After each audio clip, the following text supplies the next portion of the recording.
Hello, hello, it's Echo. Guess who's in Japan right now? Just in case you're new here, I'm an artist, and right now we're in Japan, so of course I had to get some Japanese art supplies. There are a couple things that I specifically wanted to get while I was in Japan because you can't really get them in America, at least not at a reasonable price. So I have always personally stood by Japanese-made pens. If you have a pen that says made in Japan, it's probably like your best pen. The Japanese writing systems, kana and kanji, have a lot more strokes and minute details than Roman letters. So because of that, Japanese writing utensils have a different need set in mind. In my experience, Japanese-made pens are really good for art. So yesterday we went to Sekaido in Shinjuku, which is a massive art store. This is my thing that I knew I was going to be spending the most money on in Japan. I think we spent nearly 30,000 yen. It's a lot of money. Probably the most I've ever spent on art supplies in one go, unless you're counting like my iPad. So now I want to go through and I want to show you some of the things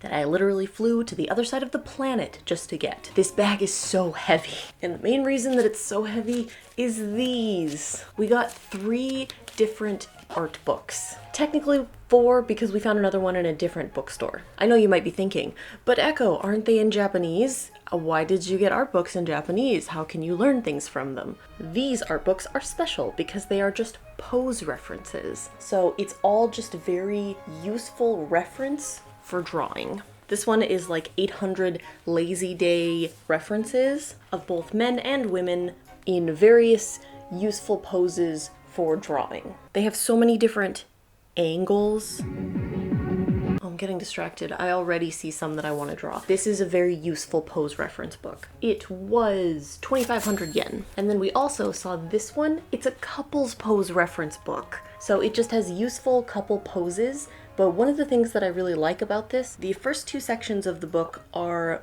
male and female presenting person. The last 2 chapters are 2 girls and 2 guys, which is very useful. Yeah, very cool book.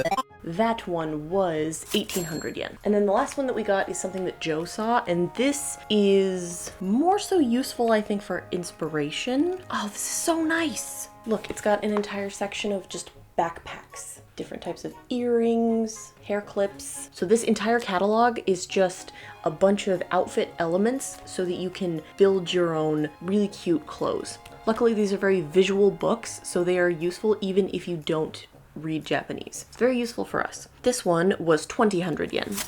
Joe found this really nice little sketchbook for 800 yen. It's just a nice pocket notebook. So something that I do whenever I go to foreign countries is that I will get a sketchbook as a souvenir. I have a sketchbook from Paris. I have a sketchbook from Scotland. I had a sketchbook from Amsterdam, but I used all the paper. I also have tons of sketchbooks from the UK because I was there for a very long time. And this is the sketchbook that I have chosen to be my souvenir sketchbook from Japan.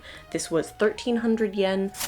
It's actually an accordion book. So if you look, there is no spine. Look at how beautiful this book is. But the cool thing about it is that it's an accordion book. It's just one continuous piece of paper, like a scroll.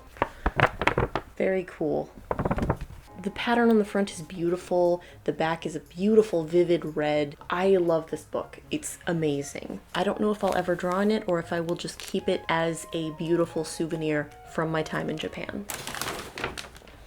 Bag in a bag. Joe found this really cute little bag plush, and it has a teeny onigiri attached to it. Oh, look how cute. And it's just a cute little bean plush. I have been buying a lot of washi tape and stickers while I've been here, and I found 5 that I really liked. So first of all, we have this red and white stripes. I literally got this because it reminds me of salmon, but it's just a really nice little washi tape of red and white stripes. And then I also got the same thing with neon pink, because it was very bright. It was calling to me. It's very Barbie. Hi, Barbie. Hi, Barbie. Each of these was 180 yen. This one was kind of expensive. It was 400 yen. And it's a light pink with donut sprinkles. This one is a very, very light pastel purple and blue, just a little bit. And then it's covered with stars and moons and spots. This one was 300 yen. And last but not least, I found a very dark galaxy one. I don't know what it's gonna look like for individual sheets. The entire thing looks very dark, but usually when you take the strip off. It's a little bit transparent, so we'll have to see how dark it actually is on paper. But this one was 300 yen. So on top of all of that, we also got a bunch of stamp stuff. So first I want to show you the classic stamps. We found this one that is a couple flowers. This was 400 yen. We found an ace. Joe pointed this out to me and I had to have it. This one was 300 yen.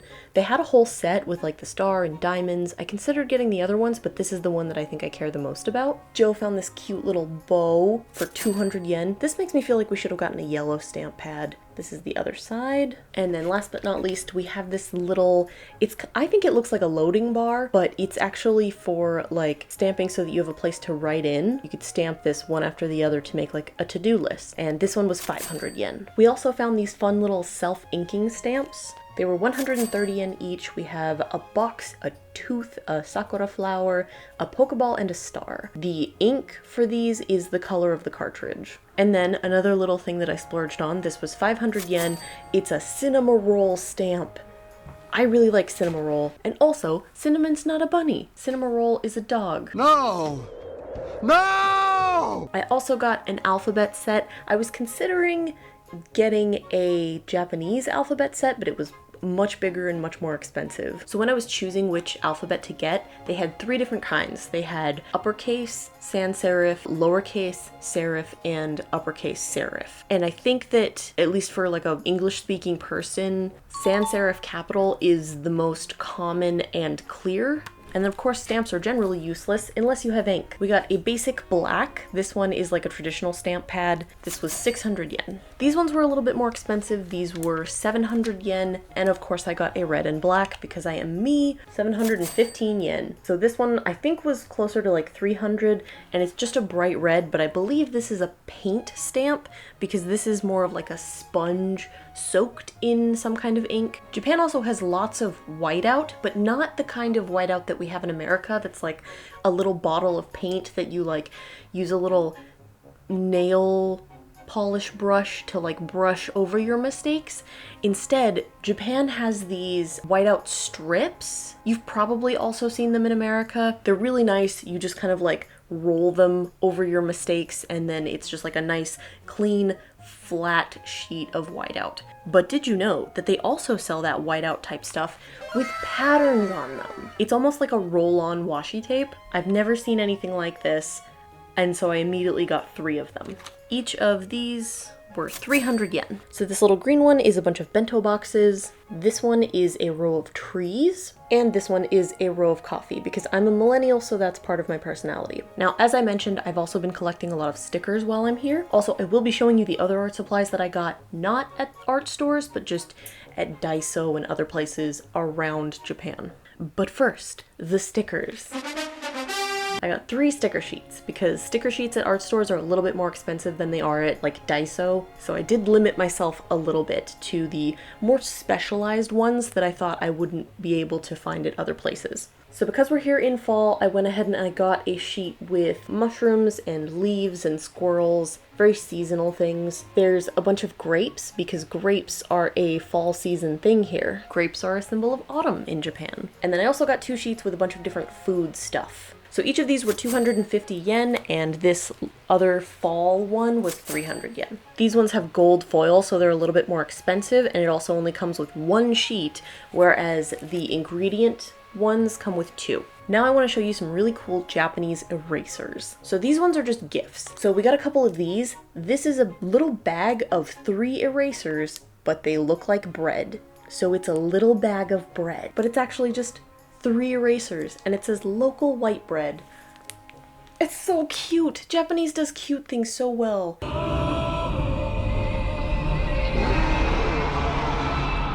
Hello. Hello. You had fun at the art store, right? I did, actually. There were many things that I wanted to bring, but were limited by the weight and size of our luggage. Yep, the 2 things that I was very like, this is gonna be my splurge thing, this is the thing that I want to spend money on. Gachapon and art supplies, because they're smaller. All of this fit into this bag. Yeah. It's heavy, but it fit in a single bag. Another eraser that I got is this. These are very famous erasers in Japan, and I've wanted them for a very long time. So I actually already bought one of these when I went to Itoya, which I will show you all the things that I got at Itoya as well. But the one that I got was green. I like the packaging, but I don't like that it's green. It was kind of like a grab bag of like whatever random color you got is what you got. But this is a Mount Fuji eraser, and this is the classic blue color. Basically what happens is because the interior part of this eraser is white, as you use it and the corners get worn down, it becomes a little Mount Fuji. Like, this is very common knowledge for locals in Japan, but we don't have anything like this in America. I feel like this was only like 100, maybe 200 yen. Relatively inexpensive, it's super common. And then the other interesting eraser that I found was this. This was 200 yen. This is called a zigzag eraser. It's basically all corners. So as you use it, it just becomes more corners. So you always have a sharp, fine area that you can aim with your eraser. So now we are finally getting into the manga, like comic stuff, and pens. This is the real reason that I wanted to buy art supplies in Japan. So in America, most of our pens and pencils are 0.7mm thickness, which means that the lines are very thick because Roman letters are very thick. We just don't have a need to, you know, make pens that are any thinner than that. But in Japan, 0.5 and oftentimes 0.38 or 0.4 are very common. So I have been doing some drawing, and something that I kept running into was that I needed a brown and a green for what I was working on. So I went ahead and I got 2 green and 2 brown gel pens. The colors are slightly different. I decided to mix and match, so the brown are 0.5 and the green are 0.38. Thicker pen widths tend to be really good if you're filling in areas, but if you're just doing very like fine details, of course a thinner size is going to be on your side. So I personally really like 0.5. And then in the exact same brand, I also got a 0.7, a 0.5, and 2.38s, because 3/8 are a lot more rare in the US. They're basically specialty pens. Because I know that when I leave here, I'm gonna wish that I got a bunch of pens, so I did. And I believe all of these Juice Pilot pens were probably around 200 yen each. Now we're getting into the more specialty pens. These are High-Tech C. I got 3 different sizes. I got a 0.4, a 0.3, and what I thought did not exist, a 0.25. I didn't realize they made pens here that were smaller than 0.3. These are now the finest gel pens that I own. I like very thin, small, fine lines.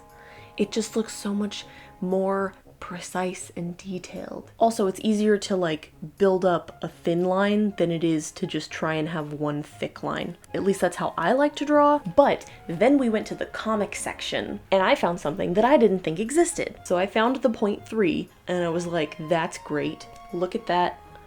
Look at that tip. Super, super small. These are felt tips, so they're not normally the ones that I like, but I don't mind considering how small these are. And I thought, oh, that's really cool. 0.3, that's nice and standard. But have in mind, I thought that 0.25 was the thinnest pen that they had.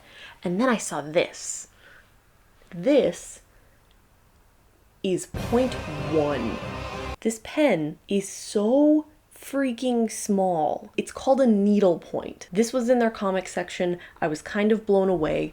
It looks like a needle. It's tiny. Ultra, ultra, ultra fine line. Very cool.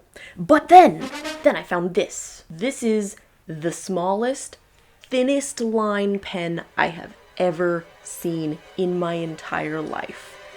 It's 0.05. It's so short and so small. I can't express to you how tiny this pen is. I had to get a set. I had to get a set of these because these are so fine. I will be testing out all of these materials when I get back to the US, so keep an eye out for that video. The last writing utensil that I actually ended up getting was a mechanical pencil. When it comes to mechanical pencil lead, I just generally prefer 0.5. That's like my go-to. I don't need it to be thinner because then I feel like it breaks, and I don't want it to be bigger because then I feel like I can't get as much detail. So my go-to for mechanical pencils are usually just Bic 0.5. So on the second floor, I think, they had an entire selection collection of mechanical pencils. And I tried a bunch of the really nice, like more expensive, like 900, 800 yen pencils, but none of them really felt right. A lot of them had metal handles or they had like strange grips. I just generally wasn't a fan of them. But the one that I tried that I actually did like was one of the cheapest ones. This is a Graphics Zebra. It's 0.5. It's got this neat little red label that you can use to note what type of lead is in the pencil. I'm pretty sure I actually prefer HB soft lead, so I also got a pack of lead. Again, just basic Pentel HB lead. I am easy to please when it comes to mechanical pencils. So something that I really like about this style of lead case is that the top actually rotates from the center, which leaves just a small little opening. So when you're trying to get just like one stick of lead, you're not gonna have all of it pouring out at once. Look, and then it's just one tiny little hole so you can just get one piece of lead out rather than pouring out everything accidentally. And then continuing into the comic section, the lead was about 300 yen. So a lot of the field of comic art in Japan has moved to digital, but there are still some who draw by hand. And the classic way of drawing manga is with a pen nib. I have a bunch of pen nibs back home. So I did stop myself from buying a bunch here because I just don't really need a bunch of pen nibs, but I did get myself some comic ink. This is just simple comic ink. It's just black permanent ink. I think it'll be nice to try and do a bit of a comparison and see what the quality difference is like. But yeah, this is just regular comic ink that I can use with the pen nibs that I have at home. We have pen nibs at home. The pen nibs at home. There is no label on it. If I had to guess, I think I remember it being about 500 yen. And then I also found this nice little brush for brushing off the eraser shavings because I usually just use my hand and that can sometimes smear ink, whereas this will keep everything a little bit safer. I have kind of always wanted one of these, but I didn't want to get one of the big ones, so I found this nice little small one. This was about 950, so close to 1,000 yen. So I have a clear ruler like this. I think this was only, so this was 275. Of course, this is in centimeters because Japan uses centimeters rather than inches, but the main thing that this is for is as a straight edge so that you can draw lines while actually being able to see through the ruler to make sure that you are getting the line exactly where you want it. It also has a grid printed on it so that you can line it up if you need to, you know, draw parallel lines. The main reason that I wanted this is because it's thicker than the one that I have at home. That sounds bad. Which means that it's stronger, it's not going to break, the edge isn't going to dull. The one that I have at home is very like flimsy. But something very interesting about this ruler is that there is a little ditch going along this side.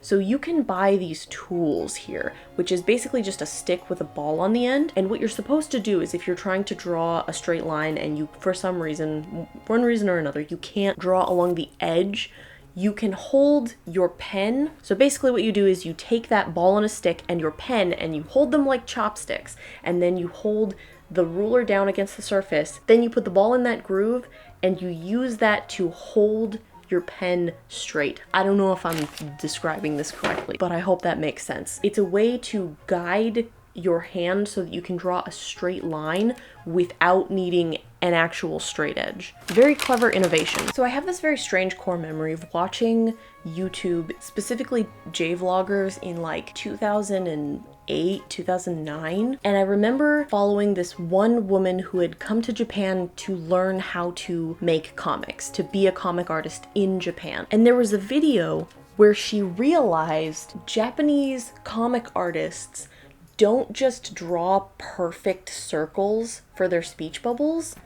They use a template. And so I got a couple of these speech bubble templates, and also this one, because it's cute and small. This one was 400 yen, and this one was 1,400 yen. I don't know why the price disparity. I guess this one is a little bit thicker, and it's got printing on it. Maybe that's why. But this one's just like a thin piece of plastic. I feel like this was probably very inexpensive to make. Either way, really nice templates for making speech bubbles for comics. I'm gonna have to start making comics after this. I think the realization that I don't have to make comics digitally, that I can just draw them, is what my brain needs to give myself permission to make comics. And I better, because I also bought comic paper. So this one is actually on the small side. They have very large ones. It's kind of hard to see, but there's actually a very light printing all around the edge that's supposed to make it a little bit easier so that you can make your boxes and characters and know where your print edge is. This is 40 pages of 135 kilogram paper. I need to make a comic. I have the supplies,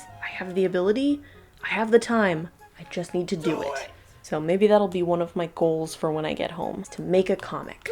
I can't think of anything like this that is readily available in America that is specifically for like an individual use. This is paper made for drawing comics, not just paper that you can use to make a comic. And last but not least, the main thing that I wanted to get while I was in Japan, because this is so freaking difficult to find in America, and in the off chance you can order it online, it's pointlessly expensive. Even in Japan, it's kind of expensive. This is a comic screen tone. You know how when you're reading manga, they have like shading and there are all these little like dots? So that's actually a holdover from early printing techniques. So if you were going to Xerox something, it needed to be black and white, which meant that you couldn't just put like a shade of gray, because either the printer would or wouldn't pick it up, because it's just printing either black or nothing. So in order to get around that, Japanese comic artists forever ago invented these.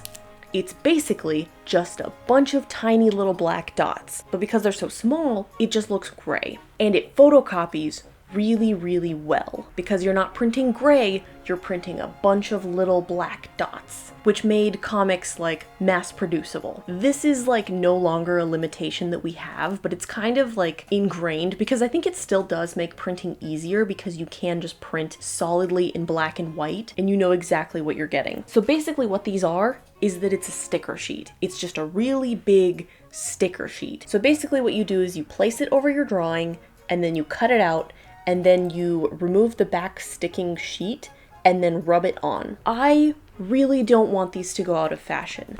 I have been fascinated with screen tones since I was a kid, and I've never had one. I have wanted to have screen tones to play with, to use in my art for years, since I was a teenager. Oh, I'm so excited now. I have screen tones. So those ones are junior screen, because the main screen tones are huge.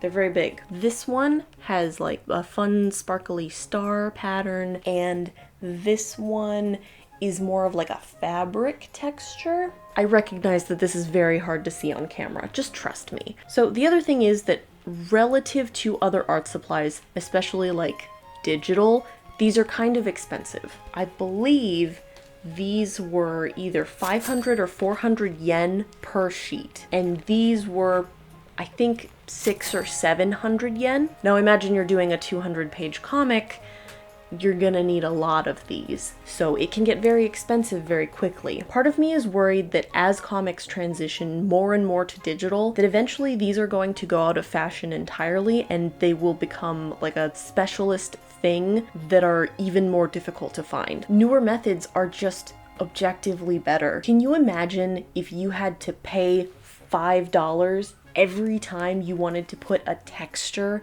in an image? You can see why people switch to digital. Even if I was drawing my comics by hand, I would still probably put the textures in using a computer, because if you accidentally cut this wrong and there's white space or it doesn't fit perfectly, you're kind of stuck. These are an incredible art supply, and it makes me sad that they're slowly disappearing. This is a huge part of art history, but I'm glad that we were able to find them and that I can actually try them out. I can get to do this before they're completely gone. So when I get back to the US, I will make an entire video trying out all of these, and I can show you what it's like to use screen tones. So that is everything that we got at Sekaido in Japan, and now I want to show you the things that I got at Itoya like 2 weeks ago. So take it away, past Echo.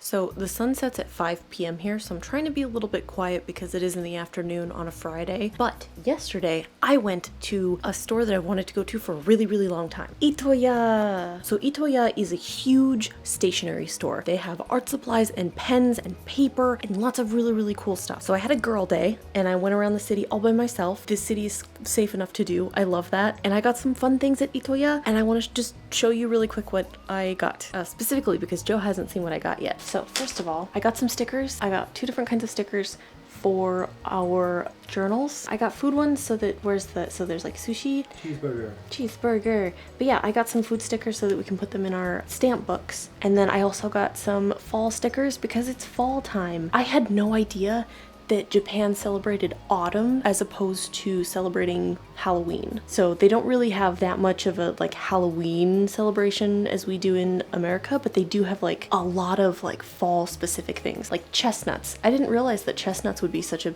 big thing here this time of year. I got some red pencils. There's this one girl that I follow on TikTok who draws everything with red pencils, like red mechanical pencils, and I kind of want to just try that out and see how it goes. So this is a really cool eraser. This is a Mount Fuji eraser, but this one has like a bunch of really cute bunnies on it. So this one I think is green. I mainly got this one because it has bunnies, but I don't know if the colors are random. I got 2 omiyage, I think is what they're called, 2 gift things. So these are for my friend Betsy because she uses like these whiteout strip. But the reason that I specifically got these for my friend Betsy is because this one is 6mm and this one is 4mm. So they're different sizes. These are fun little gifts for friends that I'm bringing back home. I got pens.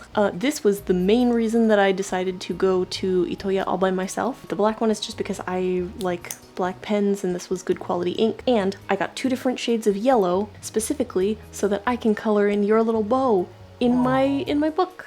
So Joe has like a yellow bow and a yellow scarf, and I have all the red pens, but I don't have any yellow ones. So his character was very bland in my sketchbook. I got some yellow pens specifically so that I can color in Joe's bow and scarf. But that's all I wanted to show you from my fun little Itoya outing. If you go to Japan, I highly recommend going to Itoya. They're great. There was one floor in Itoya that was like expensive, fancy, like gift pens. They were like $60 pens, $90 pens, like $120 pen cases, very like businessmen, and I skipped that floor entirely. It was too expensive for me. But yeah, Itoya, great stationery store. But that's all I have for you. Thank you for hanging out with me. Also, you get 1,000 awesome points for making it all the way to the end of this very long video. Hopefully I will see you guys later in the video where I actually try out all of these fun art supplies. So, bye-bye.